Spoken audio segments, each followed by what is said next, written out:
Hi, I'm Rowena. 2 months ago, I opened the drawer where I kept my engagement ring, the one my late fiancé saved for years to design with me. It was gone. My mother was sipping coffee when she said, "Oh, that? We sold it. Callista needed time to find herself in Bali." They sold a $590,000 ring, like it was clutter. No warning, no remorse, just silence and a legal envelope on my pillow. But what they didn't know, what they never saw coming, was what I'd do next. Before we dive in, let me ask you something. Have you ever been treated like you didn't matter by the very people who were supposed to protect you? Drop a comment. Tell me what time you're watching this, and from where. I read every one. Friday mornings had a way of holding their breath around here. Denver was just beginning to thaw, soft rays of sun slipping past the blinds, casting pale gold across the dresser I hadn't bothered to polish in months. I sat on the edge of my bed with one sock on, brushing off the quiet tension I'd felt all week. It was Everett's anniversary. 2 years to the day, 2 years since the world folded in on itself, quiet as the moment before a storm. I didn't cry anymore, not like I did that first spring. Grief had softened its voice, still there, still sharp, but it now lived in silence, in the in-betweens. I reached into the second drawer of my nightstand where the velvet box always rested. Always. It was like muscle memory by now. Same angle, same soft click when the wood slid open. Except, there was no box. I blinked, then opened the drawer wider, checking the back, lifting the tissues, a few receipts, and a half-used candle wick I never threw away. No box, no box. I stood up, checked my other drawers. Nothing. Not even the ring's velvet cloth.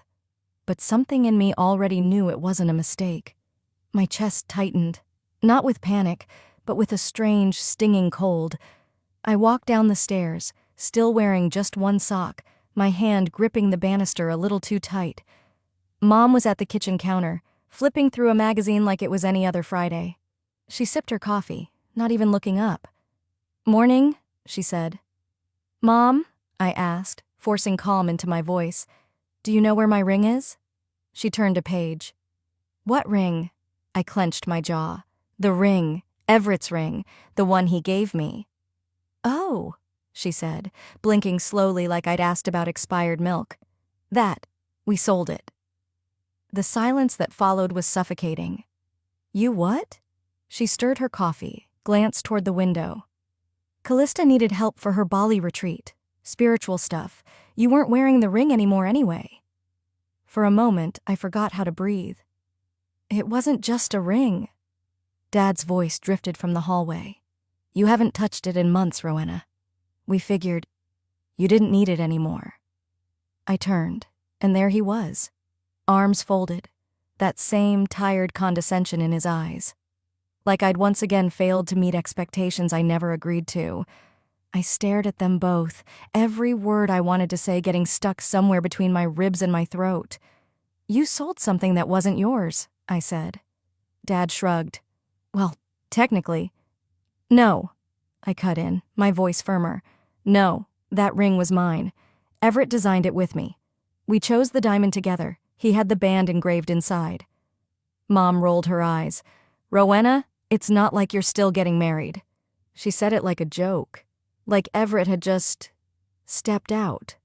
Not collapsed in the parking lot of a diner he'd been waiting for me at. Not left a voicemail saying he was bringing my favorite pie. "He's dead, not forgotten," I snapped. But my voice cracked on the last word. Mom sighed again with that exhausted look she wore whenever emotions were deemed too much. "Callista's finding herself. That retreat is life-changing." "Then maybe she should have sold something of hers," I said, almost whispering. "She doesn't have anything like that," Dad muttered. "And you weren't using it." I stepped back, the world tilting slightly. They hadn't just sold a ring. They'd sold the last piece of him I had left. I turned and walked back up the stairs, every step louder than it needed to be.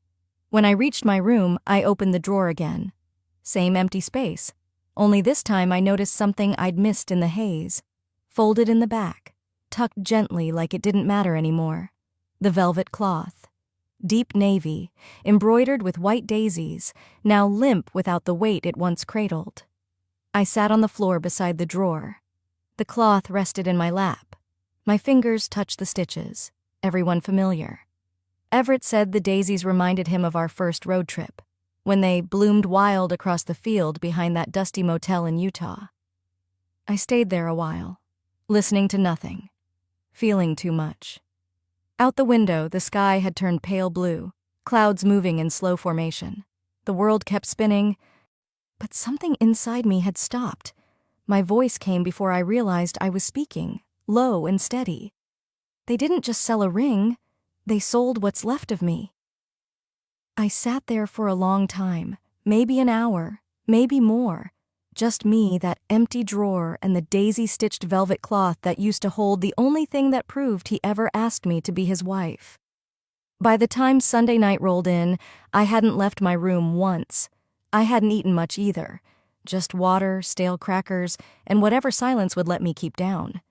I hadn't even turned on my phone since Friday morning. I was scared of it, scared of texts from Mom asking me to be more understanding. Or worse, from Callista pretending not to know what had happened.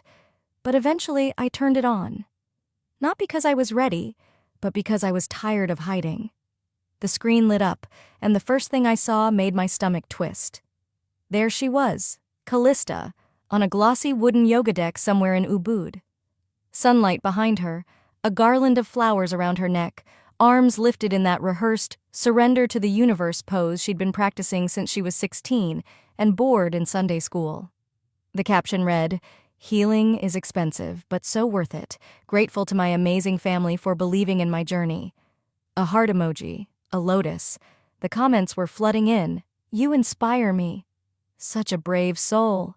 "This is how healing looks." "She's glowing, like actual light."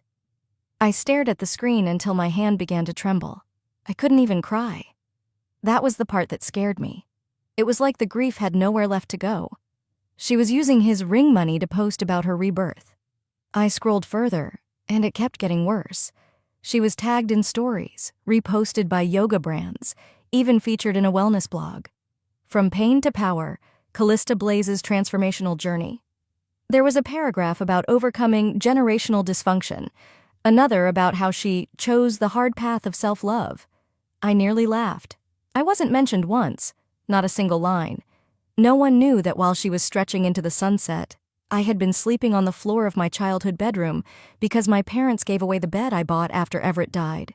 Said it was too big for one person anyway. I kept scrolling, but my mind was already pulling me back. Flashes of growing up with Callista, the tantrums, the slammed doors, the way Mom would sigh and turn to me and say, "You're the strong one, Rowena. Help me keep the peace." That was the job I never applied for, but never got to quit. Everett used to say, "You don't always have to be the one holding the house together while it burns."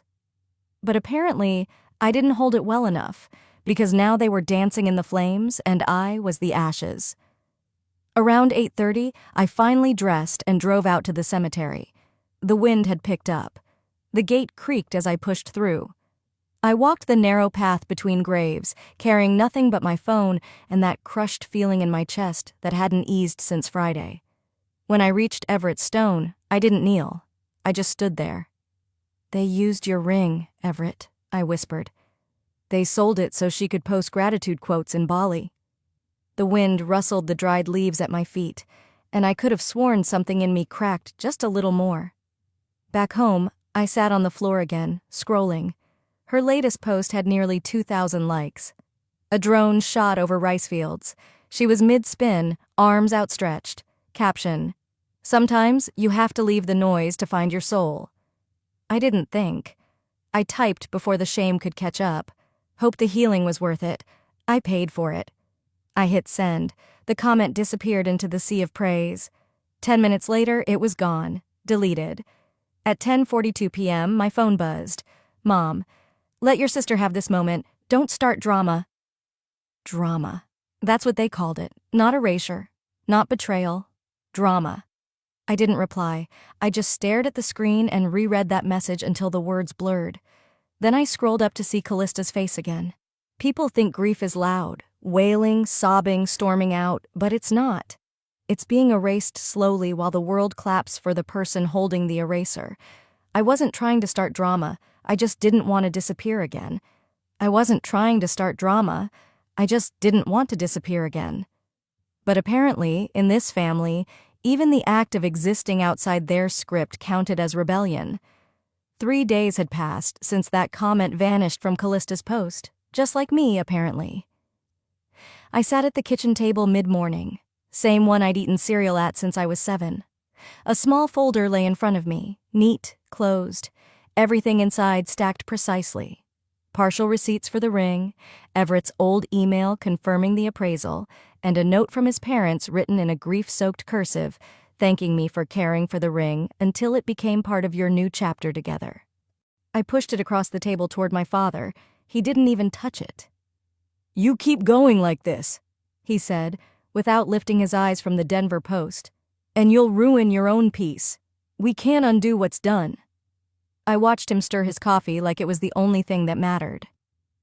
"But you can at least acknowledge what it was," I said, trying not to shake. He sighed, folded the paper, and finally looked at me. "Rowena, you've been living here 2 years rent-free. We've given you more than enough. It's just a ring." Then he slid something across the table, a thin white envelope with a gold-embossed letterhead. The moment I saw the law firm's name, my stomach flipped. I opened it slowly. Inside was a formal note. "This correspondence confirms that all contents within the property at our address fall under legal ownership of Vera and Jean Blaze." I stopped reading. They didn't just want the ring. They wanted me to know that nothing here belonged to me. Later that day, the sky outside hung heavy and gray, the kind of color that makes your bones ache. I drifted into the garage, not knowing why. Maybe I needed to breathe air that hadn't passed through their mouths. I sat on a crate labeled Rowena College and opened it, brushing off a film of dust. Inside were yearbooks, an old guitar strap, and beneath it, a small sealed envelope. My name on the front, Everett's handwriting, careful and unmistakable. I'd never opened this. My hands shook a little. Inside was just a sticky note, faded but intact. "Don't let them take your voice or your worth." I didn't move for a long time. It wasn't just a note. It was a gut punch from someone who always saw me, even when I didn't know I was vanishing. I slipped it into my wallet, folded behind my driver's license, behind the version of me the world could see. That night, dinner was predictable. Meatloaf, green beans, and erasure served hot. Mom raised a glass midway through the meal. "Here's to Callista. Her growth, her healing, her courage. What a transformation." I sat still. No one looked my way. Not even a passing glance to check if the other daughter was breathing. I lifted my glass halfway, then lowered it and stood. "I'll be upstairs," I said. My dad muttered just loud enough for me to hear, "That girl needs perspective." I didn't answer. I walked to my room and pulled out the plastic storage bin from beneath the bed. Bills, receipts, copies of insurance forms, email printouts, statements from my joint account with Everett. Things I hadn't looked at in a year. I didn't know what I was looking for, but I knew I needed something that wasn't theirs. Something that reminded me I used to have a life, a love, and a voice. The scanner beeped quietly as I fed in page after page. I created folders. I labeled timelines. Somewhere along the way, I stopped crying, stopped asking for acknowledgement. Something inside shifted from wanting to be heard to refusing to be silenced. They'd taken the ring, but they hadn't taken the truth. Not yet. I didn't know what I was building. I just knew I needed something that was mine. I didn't know what I was building. I just knew I needed something that was mine.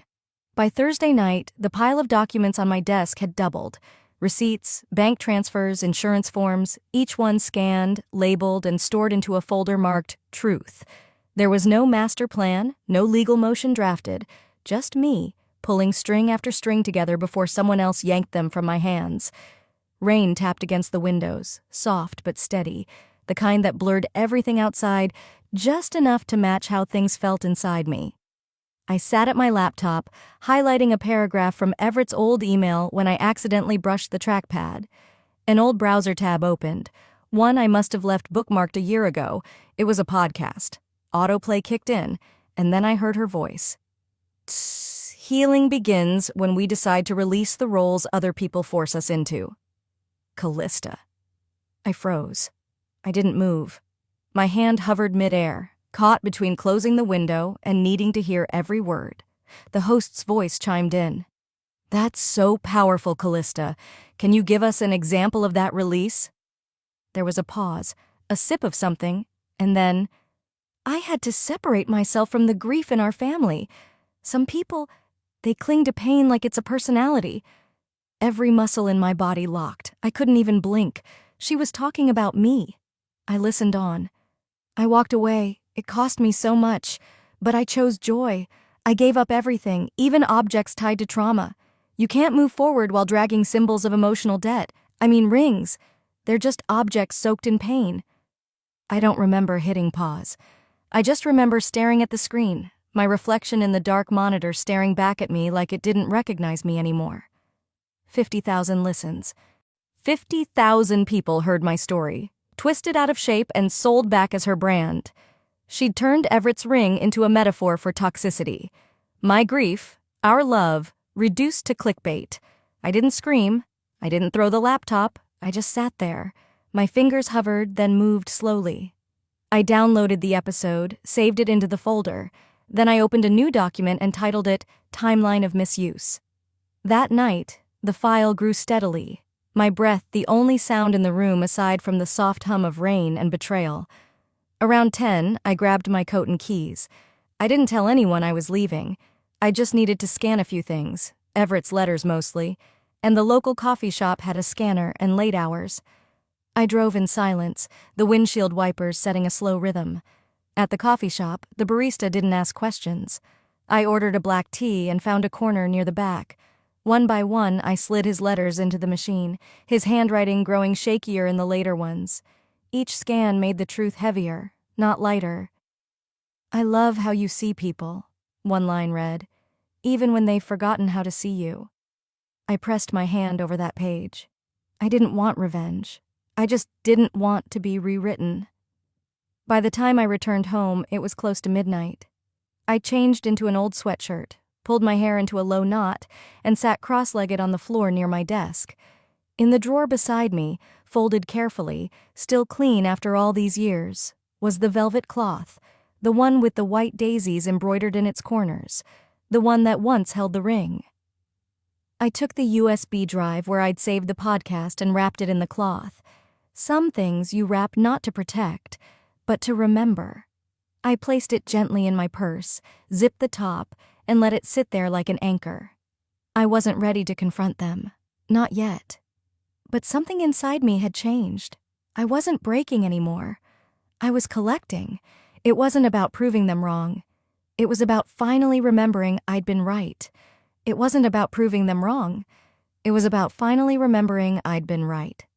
Friday evening settled over the house like a wet coat, heavy, damp, unwelcome. The gray light outside hadn't shifted for hours. Inside, silence pressed in from every wall. My parents had gone out for dinner, leaving behind the faint scent of my mother's lavender perfume and a Tupperware container of meatloaf I hadn't touched. I stayed upstairs, door half cracked, laptop shut. My body ached from sitting too long, but I couldn't bring myself to lie down. I needed something, anything, that could remind me this house hadn't always felt like a prison. So I went digging. There was an old bin in the back of my closet, the kind with brittle plastic edges that cracked if you pressed too hard. It held what was left of a girl I barely remembered. CDs labeled in Sharpie, birthday cards from elementary school, faded Polaroids from when I still had baby teeth and knees constantly scraped, and a stack of mini DV tapes. I hadn't seen those in years. I plugged the little camcorder into the wall and flipped through the tape drawer, choosing one marked Row 6th B-Day. The screen lit up.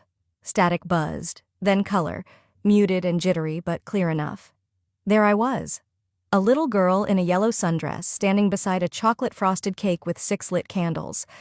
My smile was wide. I remember that dress. I'd begged Mom for it, said it made me feel like sunshine. Then Callista appeared on screen, 8 years old and already taller. Without warning, she shoved my head into the cake. I flinched, both in the tape and on the floor. The camera shook with laughter. My parents' voices joined in. "Callista! Oh my God!" my mother said, laughing more than scolding. Little me wiped frosting from my eyelashes. I looked around for help, but no one moved. The clip ended. I paused the video. My hand gripped the edge of the desk.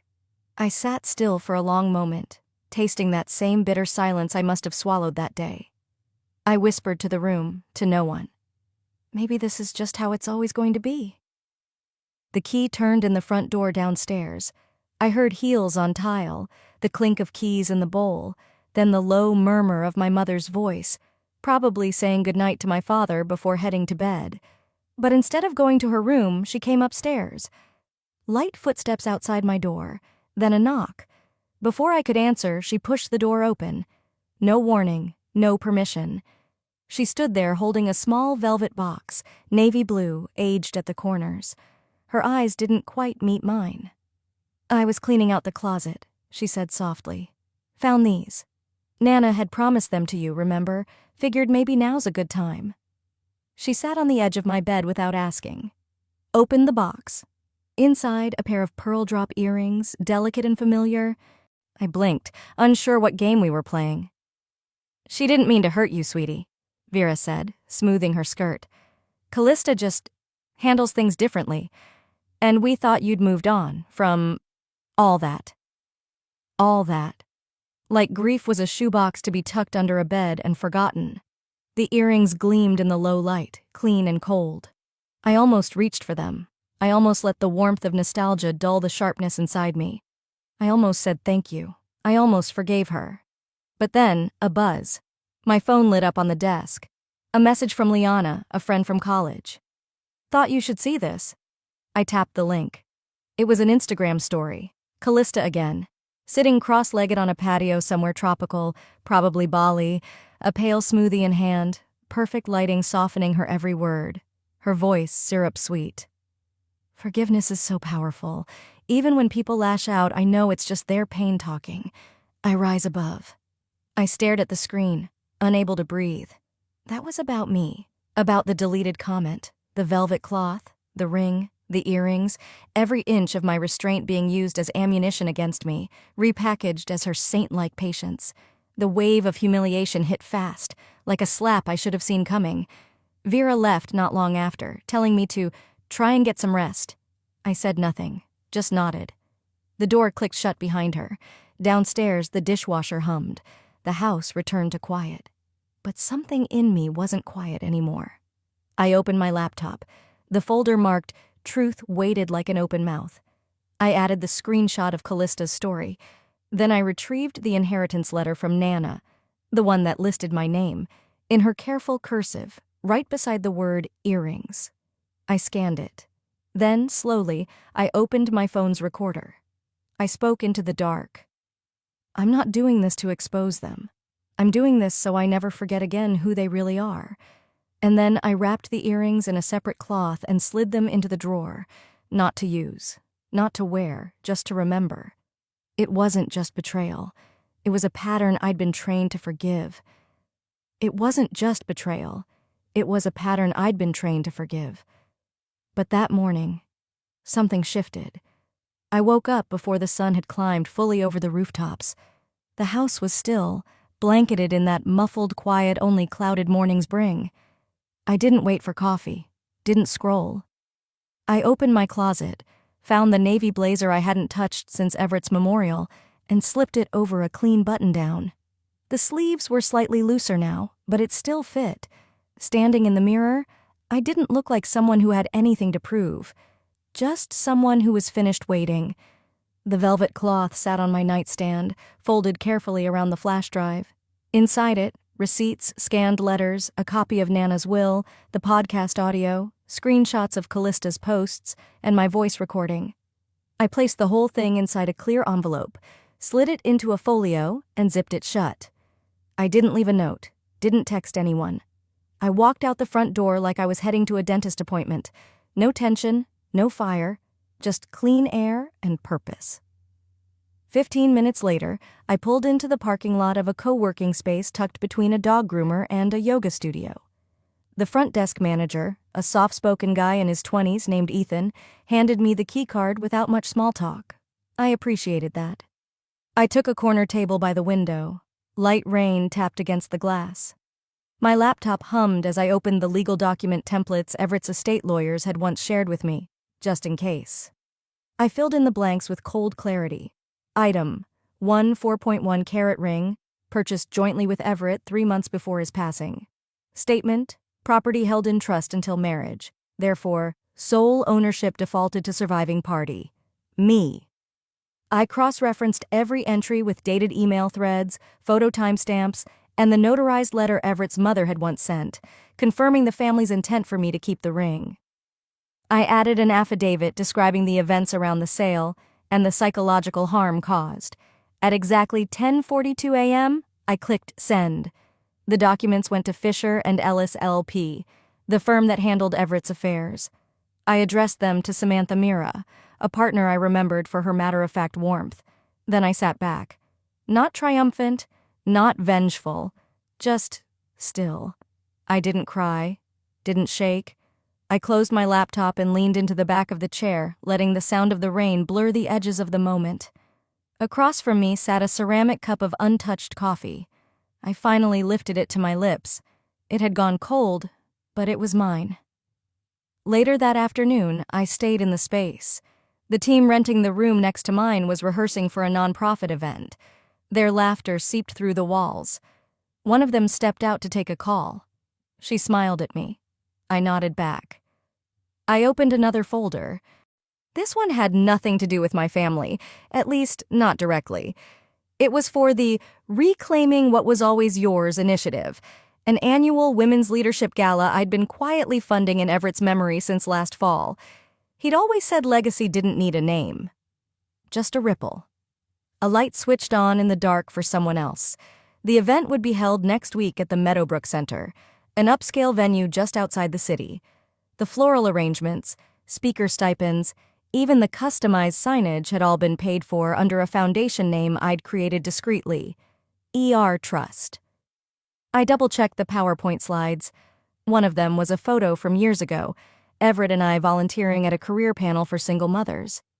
I remembered how he'd stayed an hour after just to help a woman figure out how to fix her resume.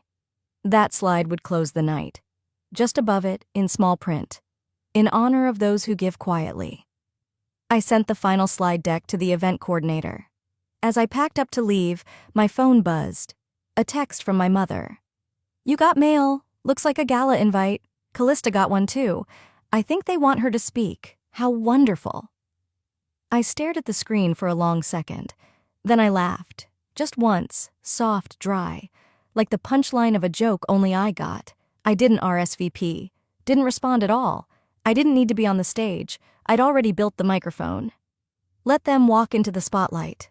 They didn't know who lit it. I arrived just before sunset. The hotel's event space shimmered with soft candlelight and glass bowls filled with floating white daisies.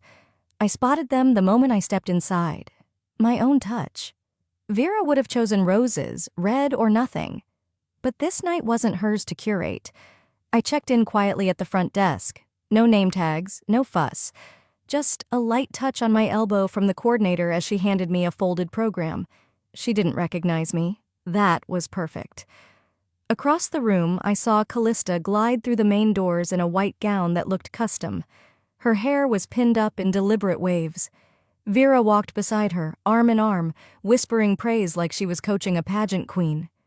"You deserve this, darling," she said, just loud enough for anyone near the champagne table to overhear. I stood alone in the corner for a while. Not hidden, just unbothered.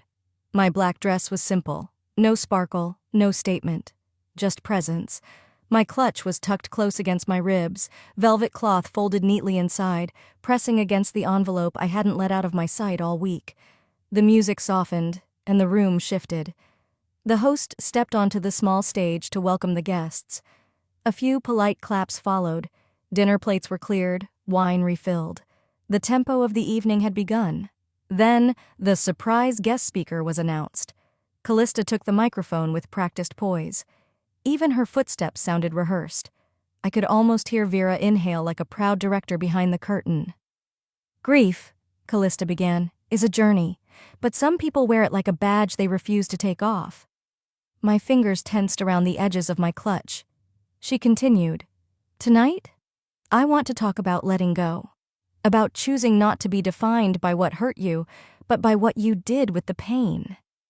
She never once said my name, but I was in every sentence, a shadow standing behind her words.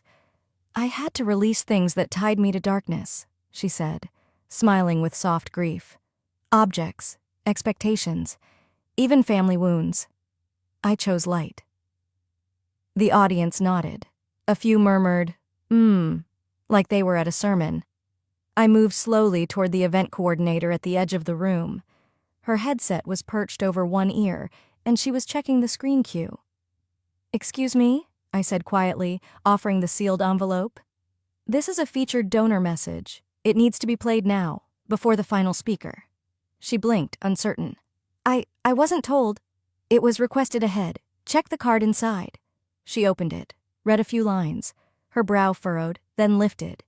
Yes, okay, I'll cue it up. I returned to my corner. Callista was still on stage, thanking the organizers, the city, the brave women here tonight who've overcome so much. The applause began before she even finished, and then it stopped. The house lights dimmed slightly. The screen behind the stage flickered to black. White text faded in. In memory of Everett Langford Blaze. A hush fell. The video opened on me, sitting in a quiet room, speaking directly into the lens. My name is Rowena Blaze. I don't need recognition tonight. I already had what mattered, and I lost it.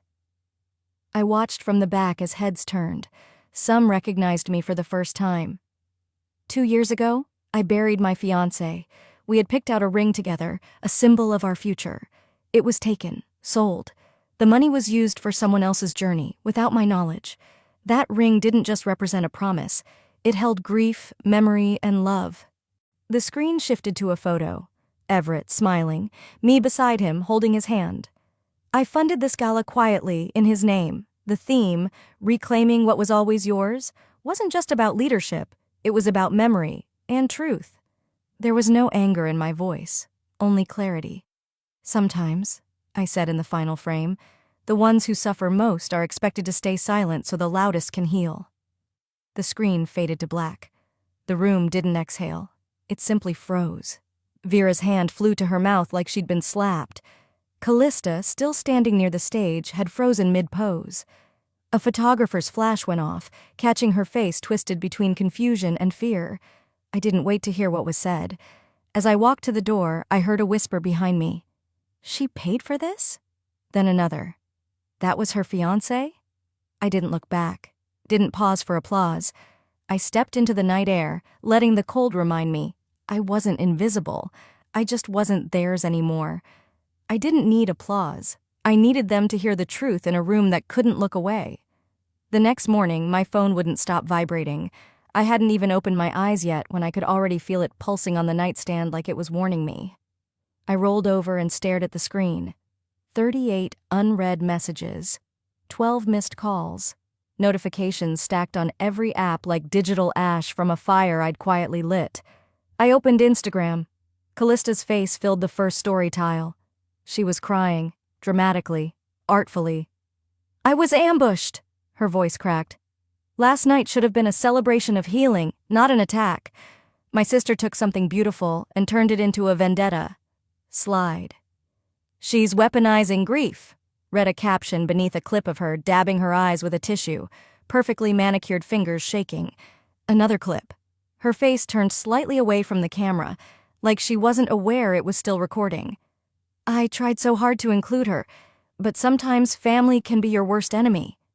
Comments flooded in. Wow, this is so sad. She needs to get help. Your sister sounds toxic. By the time I opened Twitter, 2 local blogs had picked up her version. Resilience coach faces family sabotage at women's gala.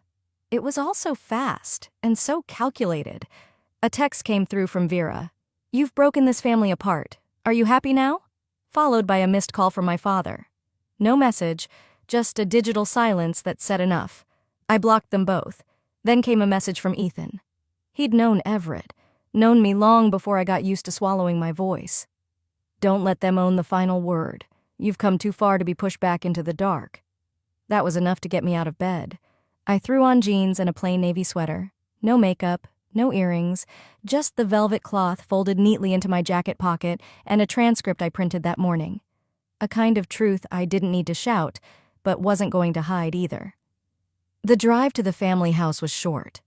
I knew the turns by muscle memory, even though the place hadn't felt like home in years. The front door was cracked open, like it had expected me.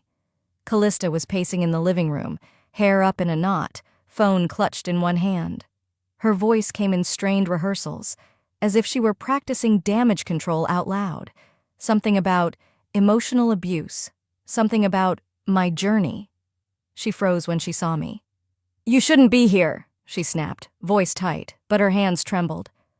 "I won't be long," I said, stepping inside, calm. I walked to the coffee table and set down the transcript. The paper sat heavy despite how thin it was.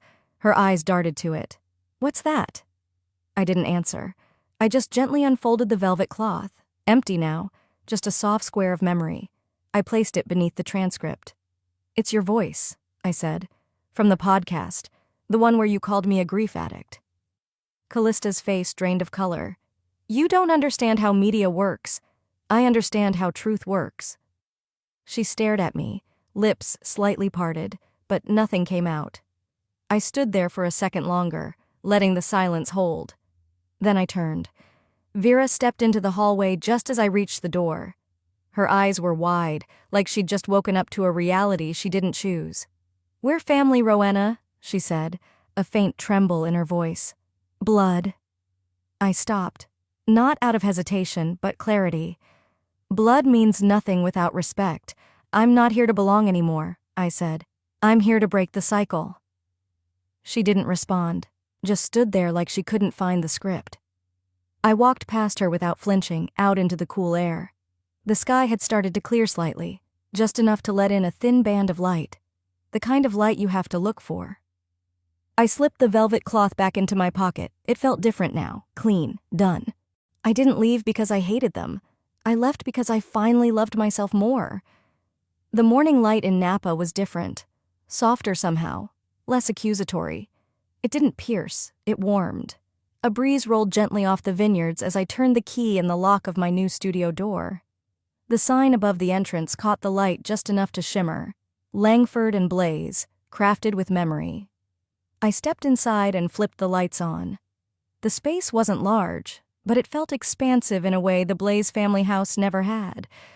Wood floors, brass fixtures, a row of work tables facing wide windows that framed the hills like an oil painting. The walls were painted a gentle cream, and my tools were lined in silent order. Pliers, molds, flame torch, tumblers. I hadn't realized how much I missed the smell of metal warming under heat. It was something between hope and finality. That first week, foot traffic came in steady. A young couple from San Francisco wandered in, looking for wedding bands with soul. A woman in her 70s asked if I could set a locket into a ring so she could carry her husband's photo, not just memory. Then there were the quiet ones, locals who didn't say much, only looked around and then whispered, "You're the one from the gala, right?" I'd nod, smile, nothing more. On one shelf in the back corner, under a soft spotlight, was a glass case. Inside, folded perfectly in half, was a familiar velvet cloth. Framed beneath it was a handwritten note, "This piece is not for sale. It cost everything to make." Beneath the cloth rested a band, diamond and steel, seamless in its fusion. Etched along the edge, one delicate daisy, not ornamental, not flashy, just quiet and certain. One afternoon, a little girl wandered in with her parents. She pressed her nose to the glass and pointed. "Who made that one?" she asked. I crouched down beside her, resting my arms on my knees. "Someone who used to be silent," I said. She turned to me, brows scrunched. "Are they better now?" I smiled, real and soft. "She's still learning, but she's not silent anymore." Weeks passed without a word from Vera or Callista. No calls, no texts. But that was its own answer. Then, one Saturday, I received a short message from an old family friend named Lorraine. I hadn't spoken to her since college. Saw your tribute at the gala. Your mom never said anything, but she kept the video on her desktop. I read the message twice. Then I let it sit. I didn't reply. Didn't forward it to anyone. Just let it be. Sometimes an apology doesn't come with words, but it doesn't mean you wait your life to hear it. I walked over to the workbench and slid open the top drawer. Inside was the original receipt for the velvet box, yellowed from age. I placed it beside Everett's final note, the one that had lived in my wallet ever since. Don't let them take your voice, or your worth. Outside, the clouds had lifted. Sun spilled across the cobblestones. I walked out front, breathed in, and turned the sign to open. As the day went on, I melted silver. Set stones, sketched a new line of pendants, but there was no rush, no frantic energy, just motion. Quiet. Mine. In the background, an old folk song played on the stereo, low and grainy. I didn't know the lyrics, but the melody felt familiar, like something I'd heard before I was old enough to name it. I looked again at the cloth under the glass. It had once held a symbol of a future that never arrived. Now it held nothing, and that, in its own way, meant everything. I lost something that was supposed to last forever. Then I lost people who were never meant to leave. But in all that loss, I found something quieter and stronger. Myself. And this time, no one gets to sell me.